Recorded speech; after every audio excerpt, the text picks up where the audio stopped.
abrir a palavra, vamos ouvir o que o Senhor tem a falar conosco. Convido a todos a abrir lá em Hebreus, perdão. Hebreus capítulo 10.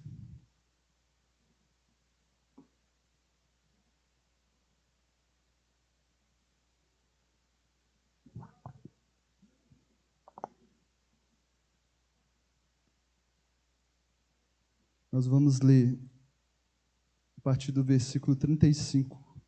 Hebreus capítulo 10, a partir do versículo 35. Eu vou ler na versão NVI.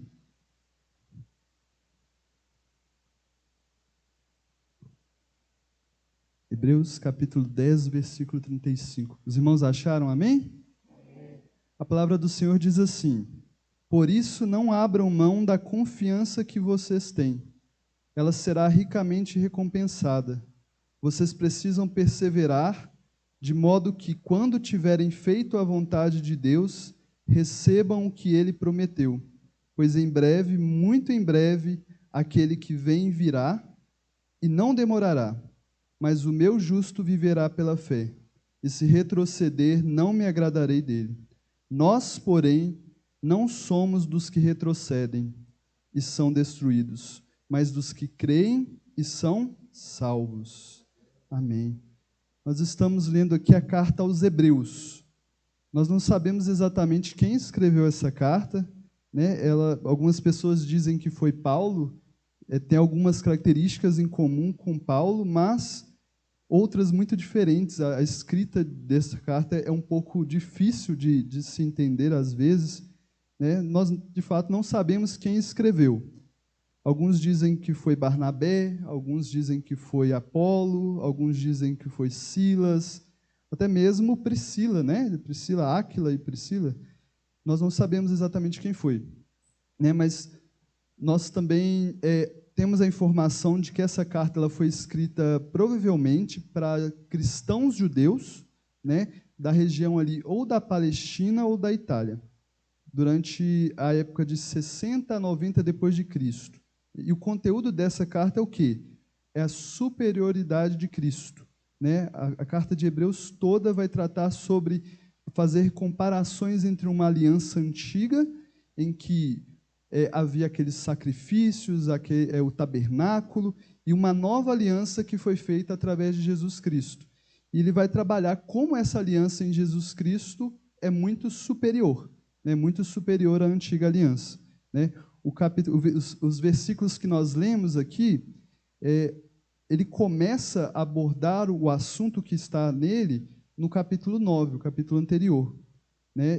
Esse capítulo 9, ele está falando sobre a superioridade do sacerdócio de Cristo, né? O que é o sacerdócio, né? O sacerdote, ele era, lá na antiga aliança, aquele homem que mediava, que representava o povo diante de Deus. Então, ele ia ali com seus sacrifícios, né, e oferecia a Deus e purificava o povo exteriormente, né, por fora. Mas a gente sabe que o sacrifício de Jesus, né, ele é capaz de fazer uma purificação muito melhor do que essa, porque ele purifica a nossa consciência, né? Então, ele mostra que o sacerdócio de Jesus é superior, né? A gente vai ler isso lá no capítulo 9 de Hebreus, os versículos 13 e 15, a gente vai acompanhando aqui no texto, os irmãos fiquem com a Bíblia aberta para vocês irem acompanhando comigo, para a gente entender o porquê que a gente chegou no ponto que a gente chegou. Então, Hebreus capítulo 9, 13 a 15, ele vai falar isso. Ora, se o sangue de bodes e touros e as cinzas de uma novilha espalhadas sobre os que estão cerimonialmente impuros os santificam, de forma que se tornam exteriormente puro, quanto mais o sangue de Cristo, que pelo Espírito Eterno se ofereceu de forma imaculada a Deus, purificará a nossa consciência de atos que levam à morte, para que sirvamos ao Deus vivo. Por essa razão, Cristo é o mediador de uma nova aliança, para que os que são chamados recebam a promessa da herança eterna, visto que ele morreu como resgate pelas transgressões cometidas sobre a primeira aliança. A gente vê, então, essa comparação. A antiga aliança purificava externamente, né, por fora, mas a nova aliança em Cristo Jesus é muito superior a isso, porque ela purifica a sua consciência, né? Ela dá, através do Espírito Santo que Deus nos dá, ela nos capacita a mudar, né, as nossas atitudes de dentro para fora, e não somente por fora, né? Não somente aparentemente. Então, os sacerdotes, o que eles iam fazer na antiga aliança? Eles iam, dia após dia, oferecendo sacrifícios, né, que serviam para lembrar dos pecados, que serviam ali para trazer à memória um sentimento de arrependimento, mas que não podiam remover pecados. Não podiam. Já Jesus se ofereceu uma única vez, né? Se os sacerdotes antigos se ofereciam dia após dia, Jesus se ofereceu uma única vez e nos tornou justos diante de Deus, né? Nos perdoando e dando o que a gente precisa para que a gente vença o pecado, que é o Espírito Santo de Deus habitando dentro de nós, né? Vamos ler isso também, para a gente ir conferindo. Hebreus capítulo 10, versículo 11, né? Nós vamos ler o 11 ao 14.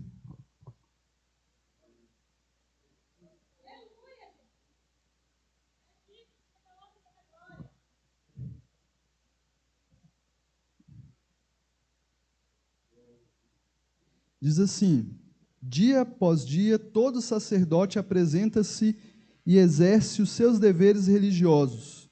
Repetidamente oferece os mesmos sacrifícios, que nunca podem remover os pecados. Mas quando esse sacerdote, falando de Jesus agora, acabou de oferecer para sempre um único sacrifício pelos pecados, assentou-se à direita de Deus.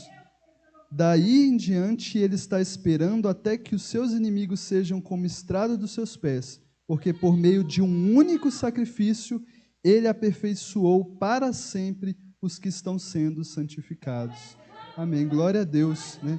A gente vê aqui mais uma vez essa comparação, né? Era dia após dia que tinha que levar um sacrifício que nunca era capaz de remover os pecados. E Jesus, uma só vez, foi lá e com o sacrifício que ele ofereceu, ele nos mudou para sempre. Todos os que estão sendo santificados foram mudados. Como? Recebendo o Espírito Santo para habitar dentro deles, né? E dessa maneira conseguindo ser transformados diariamente. Toda essa argumentação está comparando, né? Antiga aliança, aliança nova com Cristo, nova aliança com Cristo, né? Para mostrar que Jesus Cristo é muito superior, que é o sacerdócio de Jesus é perfeito, que esse sacerdócio ele é tudo que nós precisamos e não há mais nada que a gente precise além dele, né? Por isso, nós devemos, então, buscar a confiança que há em Cristo Jesus, né? A gente vai continuar lendo aqui, no Hebreus capítulo 10, versículo 19, a gente vai ver que ele vai trazer portanto, né? Depois que a gente entendeu isso, que esse sacerdócio de Cristo, essa mediação que Jesus fez entre nós e Deus, né, foi tão perfeita, portanto, nós temos que tomar algumas atitudes em relação a isso, né? Cabe a nós reagir a isso de uma certa maneira. Então, vamos ler aqui. Hebreus capítulo 10, versículo 19. Portanto, irmãos, temos plena confiança para entrar no lugar santíssimo, pelo sangue de Jesus, por um novo e vivo caminho que nos abriu por meio do véu, isto é, do seu corpo. Temos, pois, um grande sacerdote sobre a casa de Deus. Então, portanto, levando em conta o sacerdócio de Cristo, levando em conta que esse sacerdócio é muito superior, que o sacrifício de Jesus é eficaz, é tudo o que nós precisamos, nós devemos nos achegar a Jesus Cristo com confiança. Esse é o primeiro ensinamento desse texto aqui. A gente vai passando pelo texto e vai vendo o que ele está falando. Chegue diante de Deus com confiança. Né? Nós recebemos um lugar agora de relacionamento com o Senhor. Né? Mesmo tendo um passado, mesmo sendo incapaz às vezes, mesmo sendo fraco, nós temos que confiar que o sacrifício de Jesus vai nos conceder misericórdia, vai nos conceder perdão e, por isso, chegar diante dele com confiança. Né? É um convite da palavra levando isso em conta. Né? O sacrifício de Cristo ele também nos purifica de uma consciência pesada. Né? Nós temos que confiar no sacrifício de Cristo, confiar que nós fomos perdoados por Ele. Né? Por isso, chegar com confiança. né? Ele vai repetir isso também num outro texto de Hebreus também, eu vou ler para os irmãos, Hebreus 4,16, que ele diz assim: assim aproximemo-nos do trono da graça com toda a confiança, a fim de recebermos misericórdia e encontrarmos graça que nos ajude no momento de necessidade. A gente vai ver isso. A gente vai ver que Deus, ele preparou um lugar para a gente de relacionamento com Ele. Ele garantiu para a gente através do seu sacrifício, através do seu sacerdócio. E a gente tem que usar isso com confiança, né? A palavra de Deus nos chama a isso, com confiança. Chegue diante de Deus, mas de uma maneira específica. A gente vai voltar para o texto que a gente estava lendo, a gente vai ver que a recomendação é que a gente se aproxime com o coração sincero. Né? Hebreus 10, 22. Assim aproximemos de Deus com o coração sincero, com plena convicção de fé, tendo o coração aspergido para nos purificar de uma consciência culpada e nossos corpos lavados com água pura. Falando aqui, então, em detalhes, o que a gente precisa fazer para se chegar diante de Deus com confiança. Primeiramente, com o coração sincero, não fingindo ser o que nós não somos, né? Fingindo não ter as fraquezas que nós não temos. Não é uma questão de ser perfeito para chegar diante de Deus, mas é uma questão de confiar que o sacrifício dele nos perdoou e nos garantiu esse direito de chegar diante dele e estabelecer um relacionamento, né? Então, com o coração sincero, né? Também com plena convicção de fé, né? Quem duvida não recebe nada do Senhor. A pessoa que duvida não acha que vai receber alguma coisa do Senhor. Nós temos que confiar no Senhor.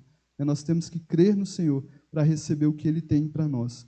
E também, né, um coração aspergido para purificar de uma consciência culpada. Né? A confiança que o Senhor realmente perdoa os nossos pecados. Né? A comparação legal para essa situação é de ver como uma criança reage quando ela é perdoada. Ela não fica se martirizando. Depois que ela já foi perdoada, ela já vai abraçar o pai, já vai voltar a brincar, né? Então, essa que é a ideia. A consciência nossa tem que estar purificada através da confiança no perdão do Senhor, né? O Espírito Santo gera o arrependimento e nós pedimos perdão e o Senhor nos dá esse perdão e a gente pode chegar diante dele com confiança. Mais um ponto que ele vai abordar, né, nos próximos versículos, a partir do versículo 24 agora, é que além de estabelecer um relacionamento com Deus, né, que foi esse lugar que Deus nos deu, chegando diante dele com confiança, nós também devemos incentivar uns aos outros a sermos melhores. O texto ele vai falar isso, eu confesso que quando eu li eu fiquei meio confuso por que esse texto estava aqui exatamente nesse lugar, mas vamos ler e a gente vai analisar o que está escrito aqui. Hebreus 10, 24. E consideremos uns aos outros para nos incentivarmos ao amor e às boas obras. Não deixemos de reunirmos como igreja, segundo o costume de alguns, mas procuremos encorajar-nos uns aos outros, ainda mais quando vocês veem que se aproxima o dia.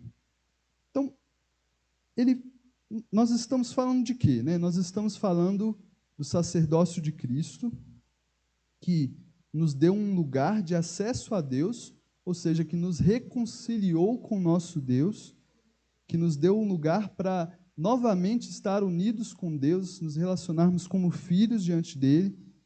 Nós estamos falando da salvação, né?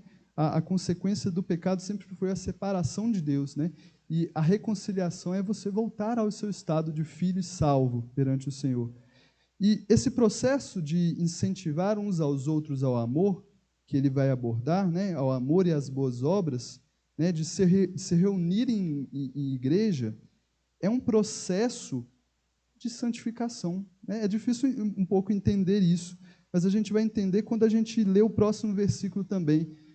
Eu vou ler só um deles, o versículo 26, Hebreus 10, 26, só para a gente fazer um contraste aqui com o que ele está falando. Né?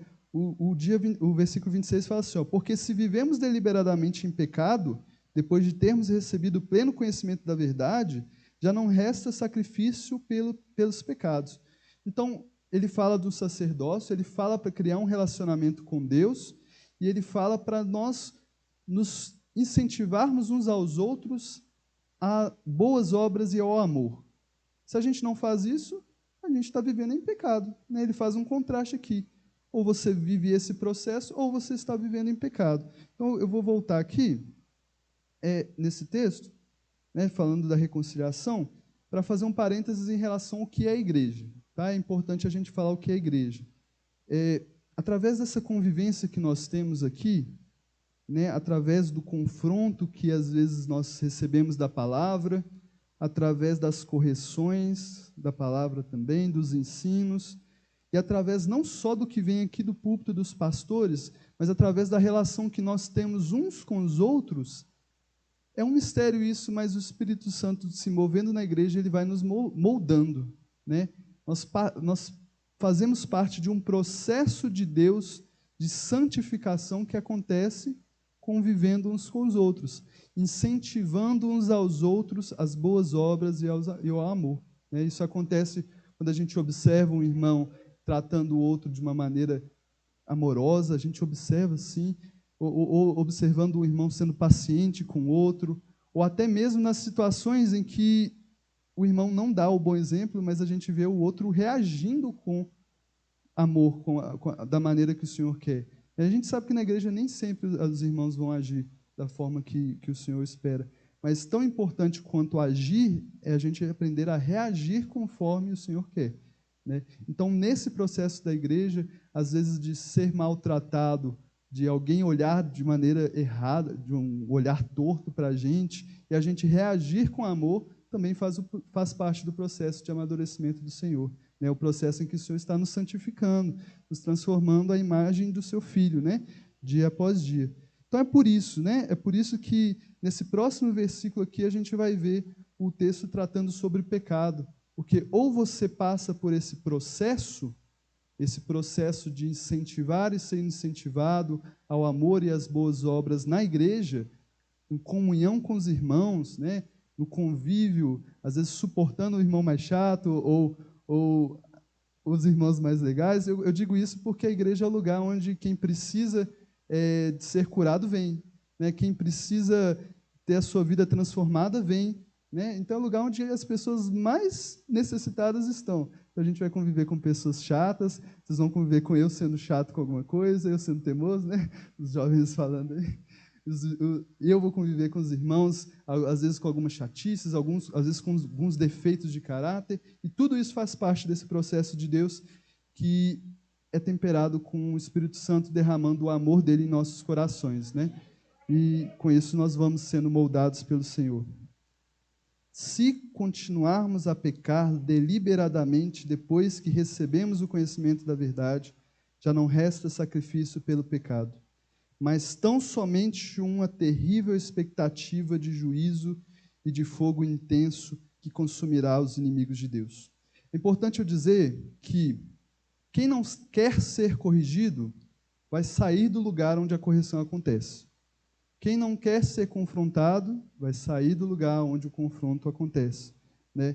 Então, se nós, sabendo da verdade do Senhor, nos negarmos a passar por esse processo, é perigoso que nós estejamos perdidos na verdade, né? Então, é um alerta aqui da palavra sobre incentivarmos e sermos incentivados em amor através do convívio da igreja. Bom, depois desse texto, no próximo versículo, né, no versículo 32, o escritor da carta de Hebreus vai fazer um lembrete, né, para aquela igreja específica que ele estava escrevendo, porque aquela igreja tinha passado por alguns sofrimentos, né? Então, ele vai recomendar que essas pessoas se lembrem que eles passaram por esses sofrimentos e que eles venceram, permaneceram em Cristo firmes, né? Então, eu vou ler aqui com os irmãos e a gente vai entender um pouquinho por que ele diz isso. Lembre-se dos primeiros dias, depois que vocês foram iluminados, quando suportaram muita luta e muito sofrimento. Então, eles já haviam suportado esses sofrimentos e permanecido. Então, eles não deviam abrir mão da confiança que eles tinham em Deus por outras coisas. Se eles já tinham suportado aquilo, eles deviam ser capazes também de permanecer firmes, né, no Senhor. E é aqui que a gente chega no versículo que a gente leu no começo, né? Por isso não abram mão da confiança que vocês têm, né? O versículo 35. inicialmente ele vai reafirmar a recompensa que há em confiar em Deus. Né? Isso está sendo muito falado durante o culto hoje, né, sobre confiar em Deus, e é o ponto-chave aqui do que essa palavra quer trazer para a gente. Né? Mesmo que tenhamos que suportar, né, sofrimentos, mesmo que a gente tenha que lidar com pessoas, mesmo que a gente tenha que agir negando a si mesmo, né, que é o que Jesus Cristo pede de nós, né, quebrando o nosso orgulho, né, a gente não pode abrir mão da confiança que a gente tem em Cristo Jesus, né, que ela vai ser ricamente recompensada. Essa é a garantia que o Senhor dá aqui. A confiança em Deus é a chave para passar por todos esses processos de Deus em nossa vida. Né? Vale a gente lembrar, né, foi o exercício que a gente fez na palavra da semana passada, lembrar da grandeza do nosso Deus, lembrar do poder e da sabedoria do nosso Deus, e por isso, né, lembrar do amor grandioso de Deus, que o fez se esvaziar da sua glória, da sua grande glória. Lembrando disso, temos que confiar no Senhor. Né? Essa é a chave do que nós estamos falando aqui. Versículo 36 e 37 diz assim: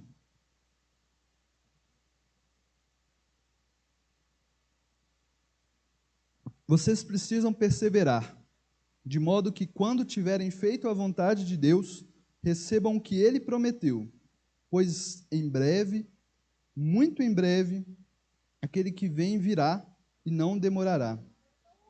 Há vários textos na Bíblia que mostram as consequências de não se confiar em Deus. Um que os irmãos provavelmente já lembram de cara é o exemplo do povo de Israel, né? O Senhor tirou eles do Egito e prometeu uma terra, né? Uma terra que mana leite e mel. E o povo tinha problemas ali no olhar dele, digamos assim, né?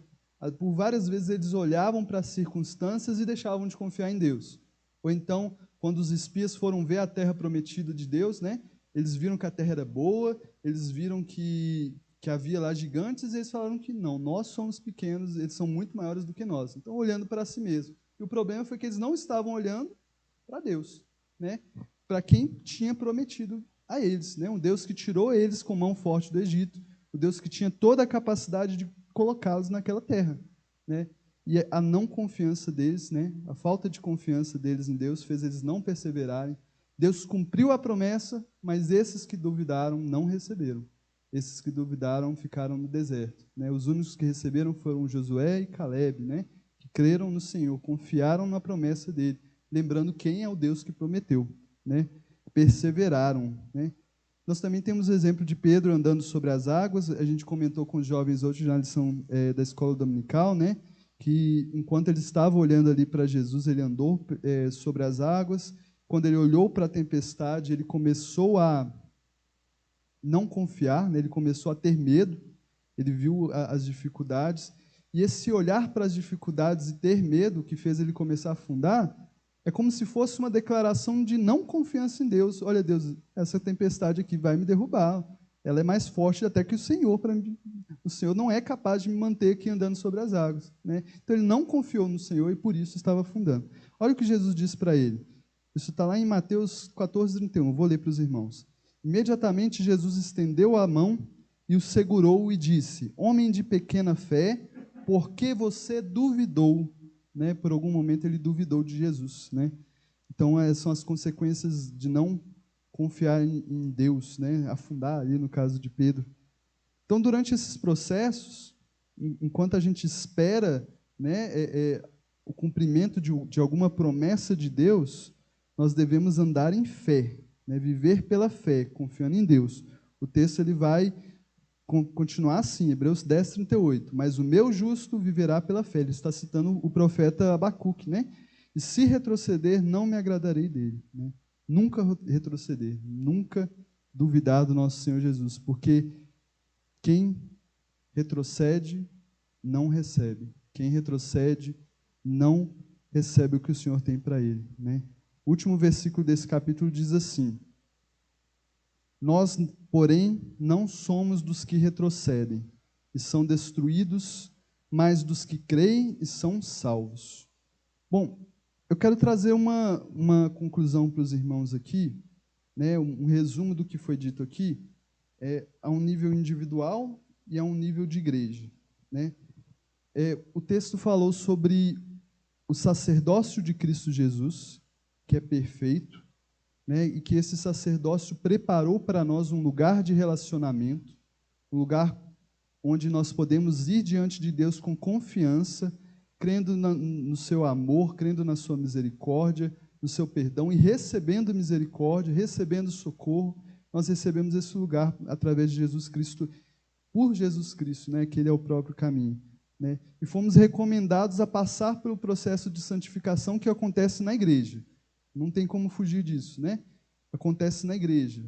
Nós temos que passar por esse processo aqui de incentivarmos e sermos incentivados em amor, né, e em boas obras, né? Isso acontece dentro da igreja.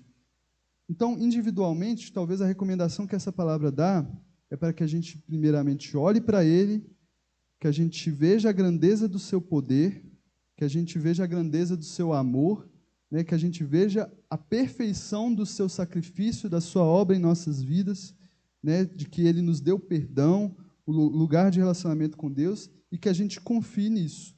Confiando nisso, a gente se achegue diante dele, né, de Deus, e estabeleça um relacionamento com Ele, né, sabendo que Ele tem perdão para você, que Ele tem misericórdia, sendo sincero com o seu Deus, né, permanecendo firme com Ele e se submetendo ao processo que Ele tem na nossa vida, né.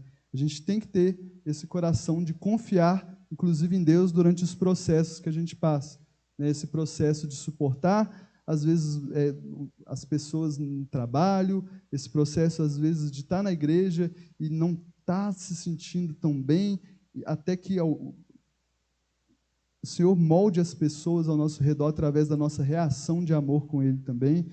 E a gente tem que passar por esse processo perseverando no Senhor, confiando que Ele está nos moldando, porque Ele está fazendo essa obra.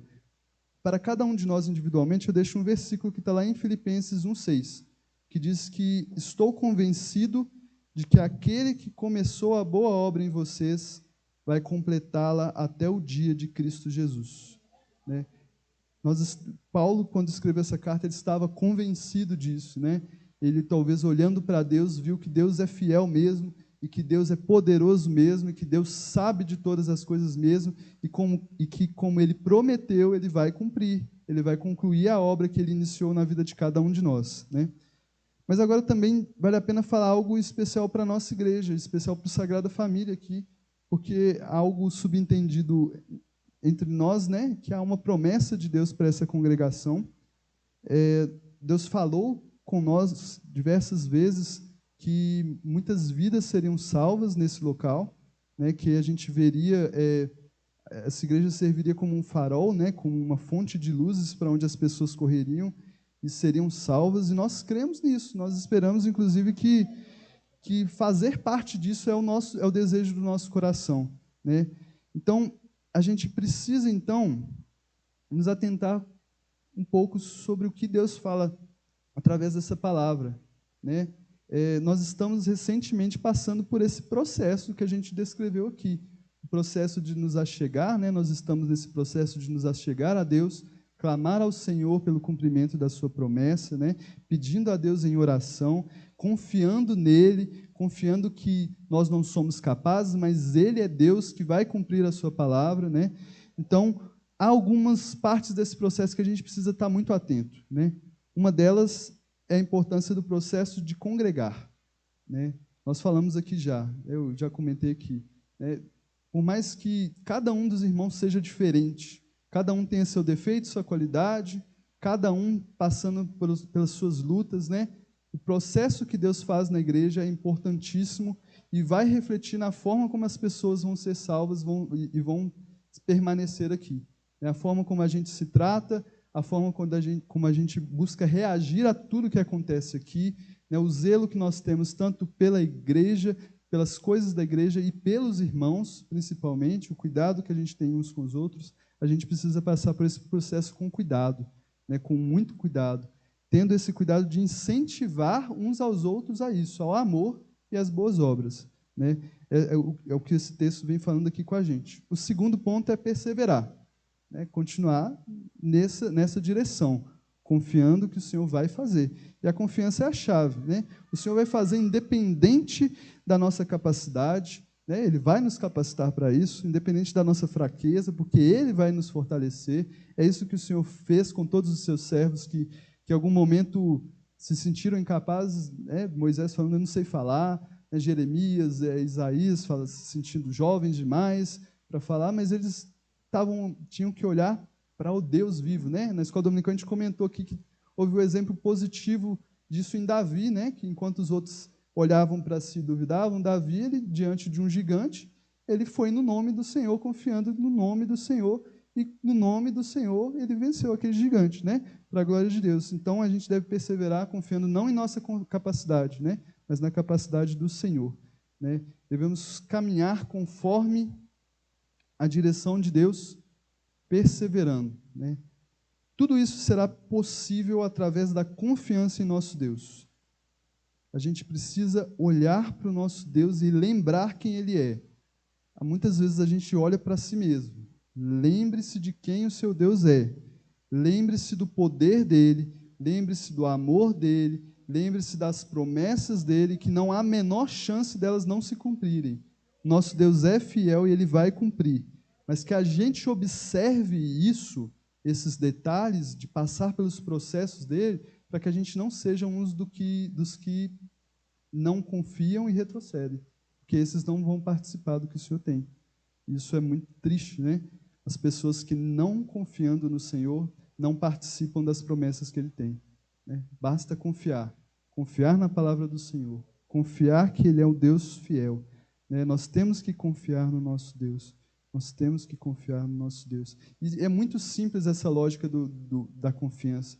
Porque se eu falasse com os irmãos que quem viesse aqui às 3 horas da manhã iria receber um presente, né, só iria receber quem estivesse aqui às 3 horas da manhã. Da mesma forma funciona a lógica da confiança com Deus, né? Quem não confia em Deus não vai estar lá para receber, né? Não vai estar na posição de receber o que o Senhor tem para nós. Então é isso que o Senhor fala conosco hoje. Confie no Senhor, olhe para Deus, olhe para quem Ele é, saiba quem Ele é, saiba que Deus é Deus e confie nele, porque as promessas deles vão se cumprir em nome de Jesus. Amém. Agradeço a oportunidade, irmãos.